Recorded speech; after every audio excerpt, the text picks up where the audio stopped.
We had a little king there in Ankole called Rubambansi. That is, he's controller of the whole world. That's what those Banyankole thought. That little king there of ours. He was called Rubambansi, the controller of the whole world. That Ankole is the whole world. So these chiefs of ours, with your pharaohs, your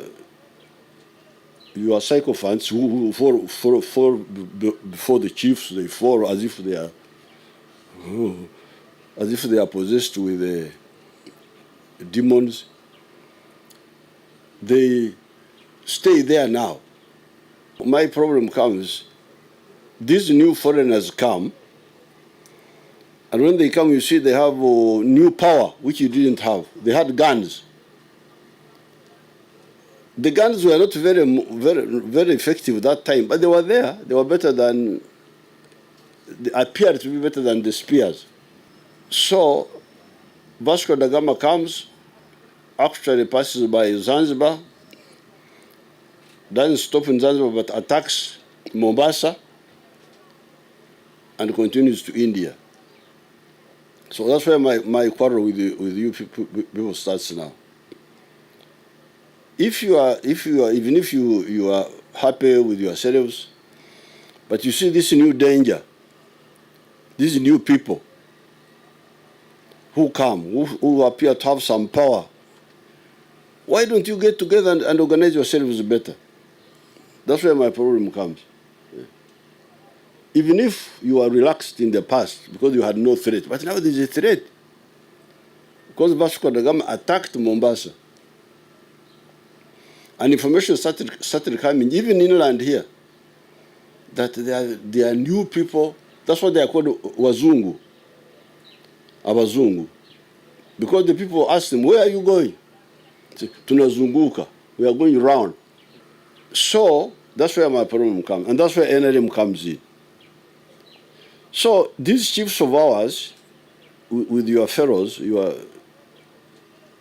sycophants who fall before the chiefs, they fall as if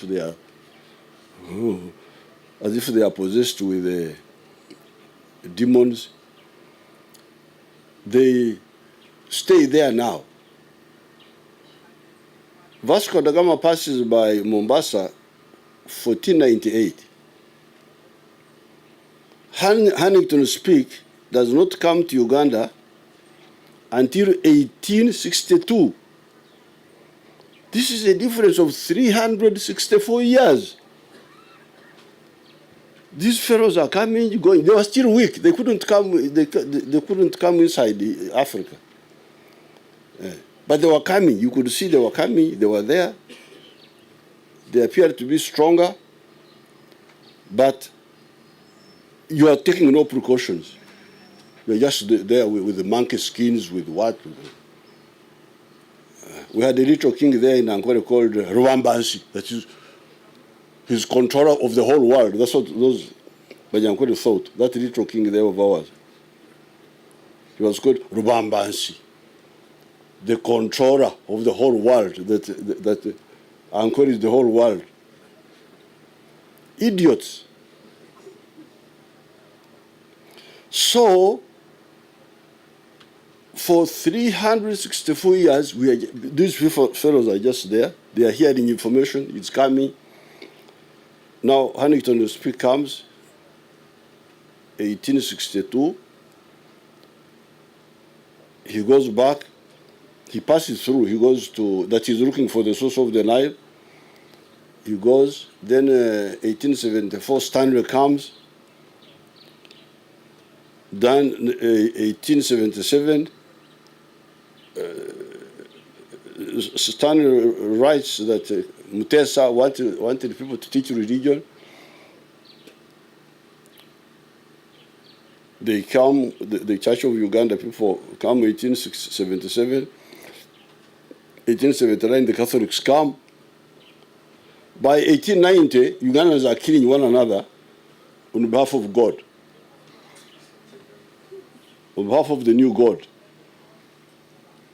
Religious wars. You have read about the religious wars. You can imagine. The first pharaoh to talk about, no, actually the Muslims are the ones who came first. There was a Muslim man called Ibrahim, who came in 1841.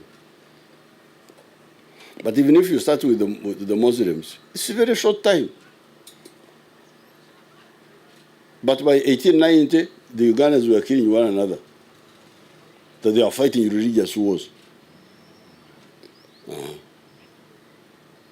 Now, instead of getting together, of course in the end Mwanga and Kawarega tried to get together, but it was too late. It was too late. So, the old divisions of the Baganda, Banyoro, Banyankole, all those idiotic divisions were still there. Then they add new ones now of religion. Catholic, Protestant, Muslim. So,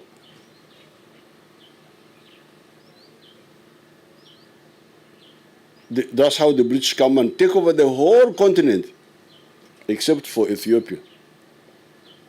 Because Africans were too divided to stand. During colonial times, those divisions continue after colonialism. So that's how the NRM comes in. Says, you people. NRM comes and says, please, you are really off the point.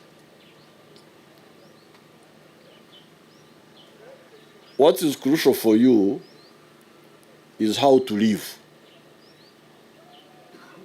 And how to live in the modern way means, first of all, education. You must know modern things, because we were conquered. And when we were conquered, they took slaves. They took what?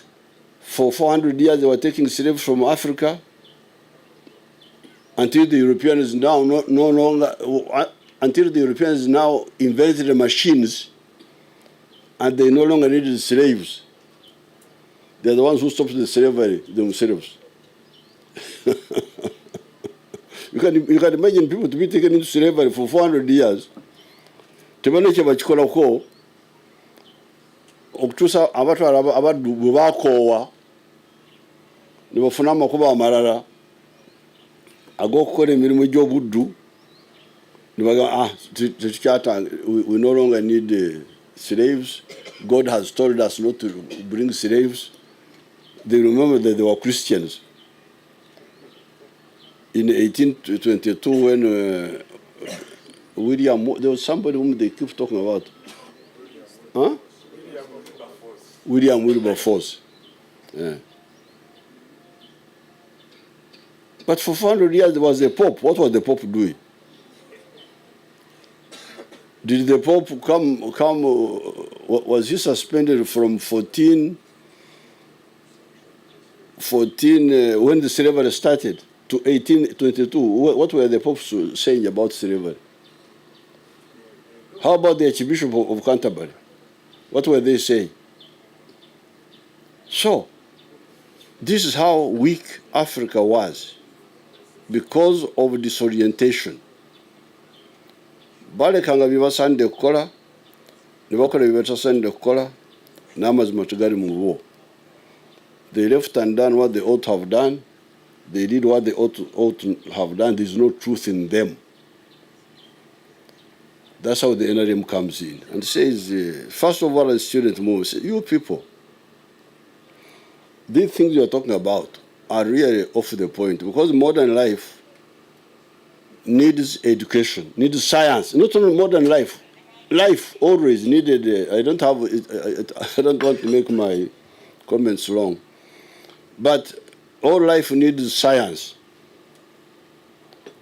So when you lag behind in science and technology, you are endangering yourself. But when you use science in the modern way, then you produce on a big scale.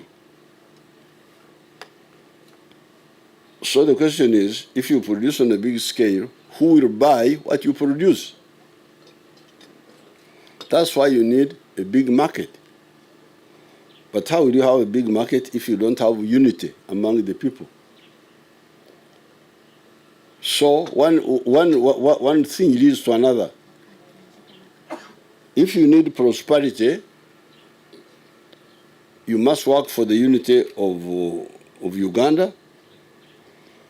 You must work for the unity of Africa, so to unite the market, and then you are able to have prosperity, but also able to have strength. So that's how the NRM comes in.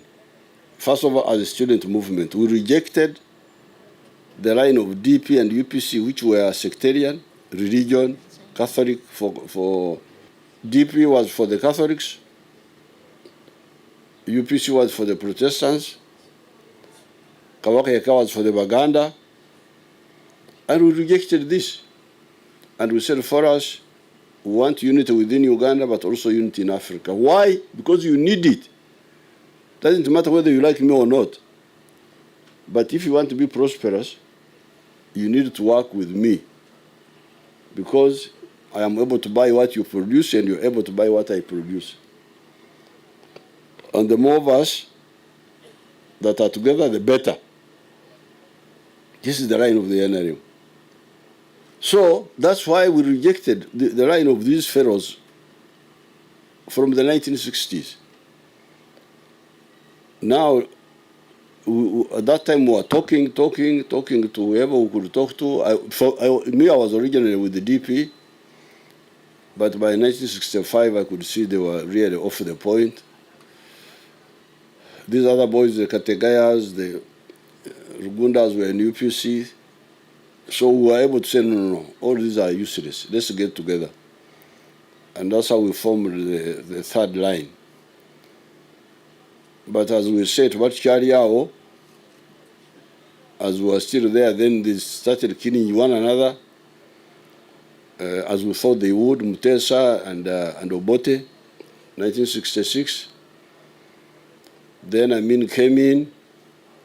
So that's how we said, okay, we're talking to you politically, but because you are now using violence, you don't want dialogue, you want violence, let's go armed also. So, and when we go armed, we shall fight better than you, because they are just cowards. They are not, they are like you pharaohs, Bamri Biengede.